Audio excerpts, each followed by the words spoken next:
Welcome back to my channel. Today we are talking about Willow. Sorry, I know I keep saying your name so excited, but I'm not. It's for something else. I'm sorry. Lay back down. She is our 5-year-old Springer Spaniel and the absolute fluffiest butt in our house. We adore her. Just gonna put that out there.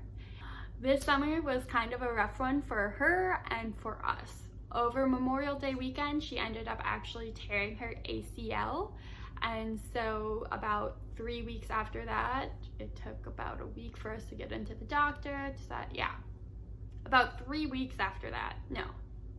2.5 weeks after she tore her ACL, we got her in to have a PTLO surgery.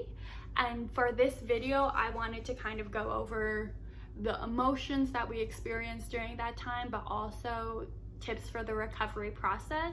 What we were told when this happened was this is a pretty common injury for dogs, which means there's a good chance that you'll experience this too, apparently.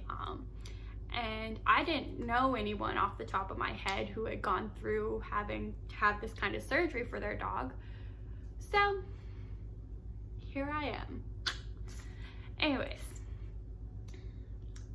I'm gonna start right at the beginning. So I covered the surgery and all that, but that very first evening we got her home was probably the hardest evening we had with her.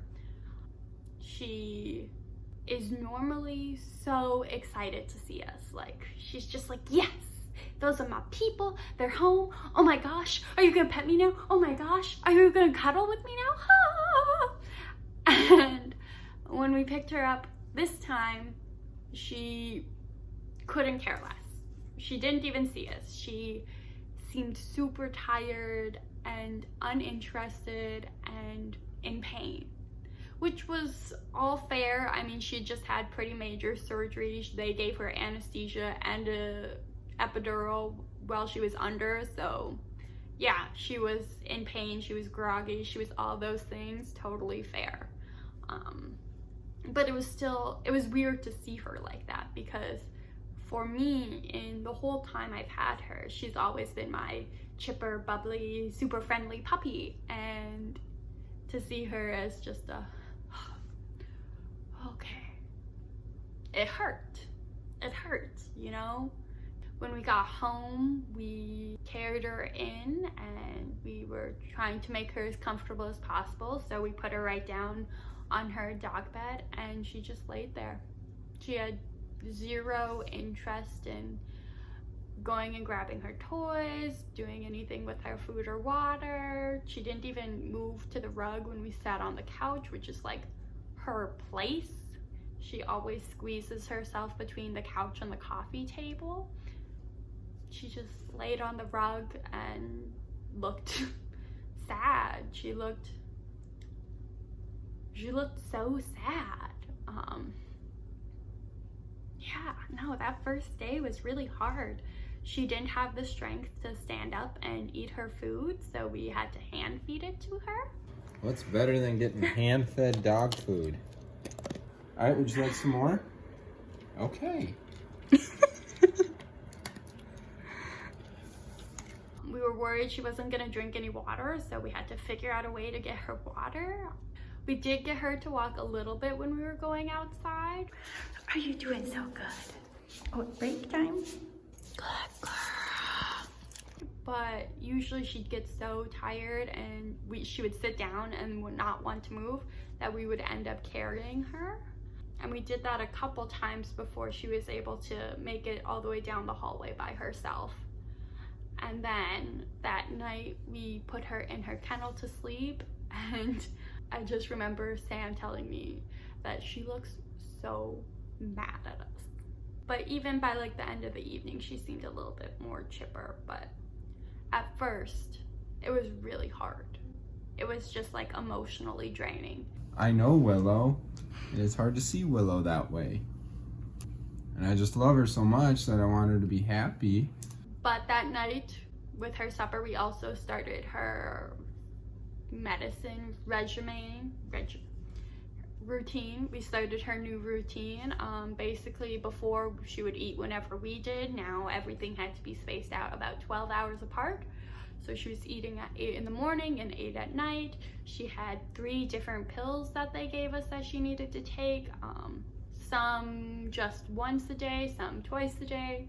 They were a painkiller, an anti-inflammatory, and an antibiotic. And so we had to get all those labeled to make sure that we knew which ones we were giving her when. And those were kind of the first couple days where we were just doing potty breaks. We weren't supposed to be moving her at all. And at that time, she was still super groggy. So it was actually pretty easy to take care of her those first couple days, other than the fact she really couldn't move. The second day, she couldn't stand up by herself. So getting her out of her kennel was really hard also. But as time progressed, she started to feel more comfortable. She could start moving again. She was walking by herself. Are celebrating? 'Cause sweet baby, you stood up all by yourself? Yes, you did. You stood up all by yourself. Good job. I'm so proud of you. Obviously, we were still pretty short on walks. We would walk outside, maybe do a block, sometimes a block and a half if we were feeling real risky. And then that was about it. We would do that once or twice a day and call it good, which started to become a real problem as she started to get more of her energy back, more of a wanting to be outside and doing things and smelling things. And that was when our investment in puzzle toys became the most valuable thing to us. I had already bought her one just because I like to work her mind as well as her body. So we invested in a second one and it really helped. Even if she still had energy, at least she was able to put that energy towards doing something specific. And that was just another way to help us engage her both physically and mentally without having a lot of movement involved. Okay, so then after 14 days, we got to go back in and get her sutures removed. She had her first post-op checkup and the doctor said everything looked great, that we were right on track where we should be. It might be a little bit sore right after getting her sutures out, but she was looking like she was going to make a great, strong recovery. So after the vet, we also got cleared to give her a bath. This girl hadn't had a bath in like a month and was really starting to smell. Like it was difficult. The cone seemed to be trapping things in her ears more, which was a weird thing that I didn't know about. So we had to take better care of her ears, make sure they were cleaned out more regularly. And it just seemed to enhance any kind of smell that she had straight into your nose. She smelled really bad.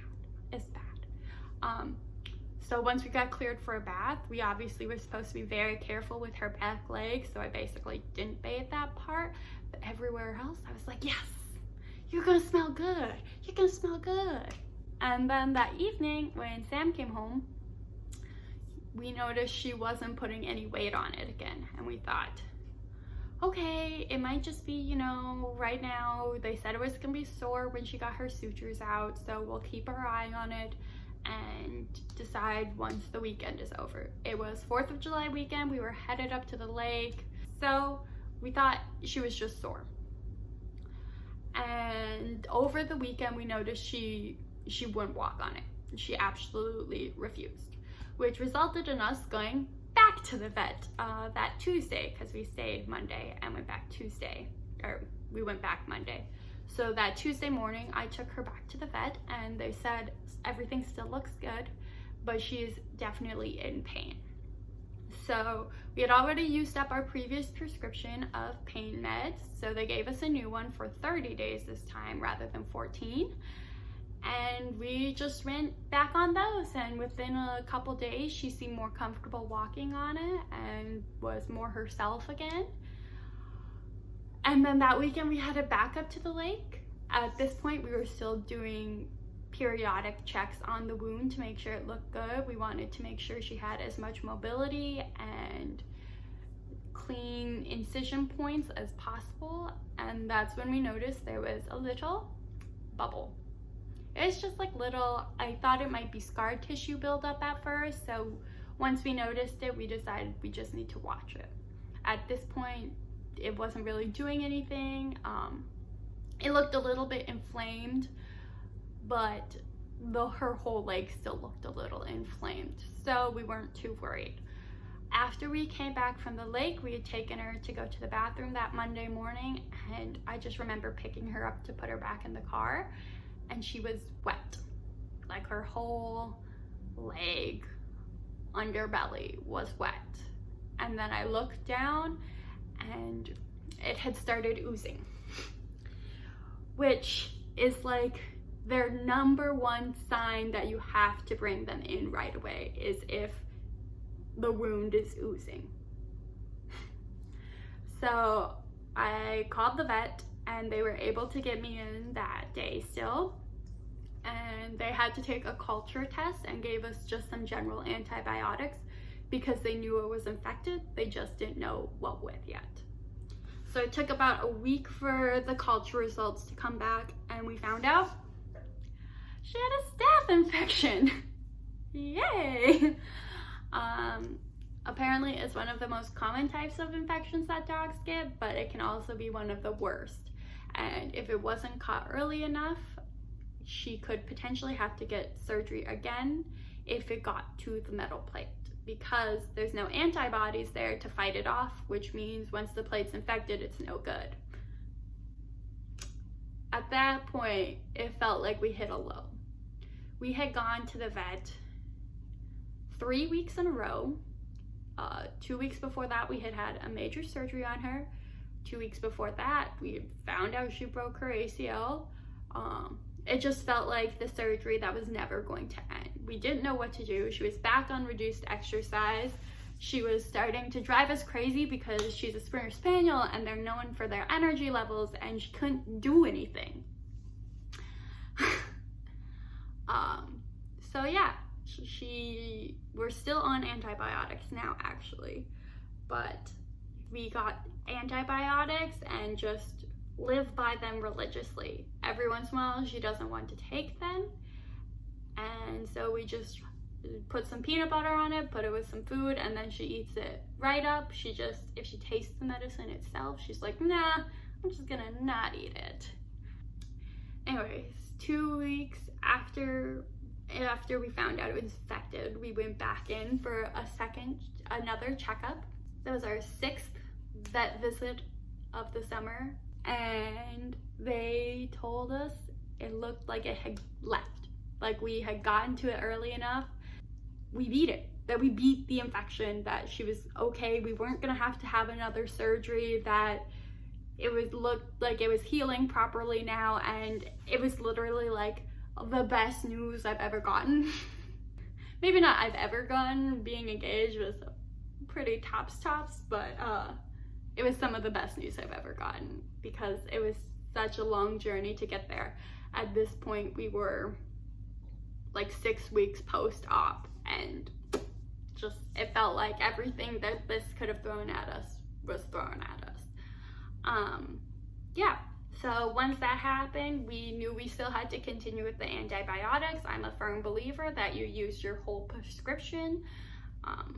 So we're still on those now, but last week we had our 8-week post-op check, which will be the last one. And they took x-rays, sent them to the surgeon, the doctor looked at them, and now everything looks like it's good. She now is cleared for off-leash activities. I know, it sounds silly, but it's so exciting. We're trying to get her more into swimming because it'll be easier on her joints, and just living our best life and trying to get back to the endurance and stamina that she had before, which will be really hard because it was insane. I don't think I have anything else to say. I just really wanted to talk about my dog. Please, if your dog or someone you know has gone through something similar, let me know your experience down below, because holy cow, I hope it's not like this for everyone. It was just such a roller coaster. Otherwise, thanks for listening. And I'll see you next week. Bye!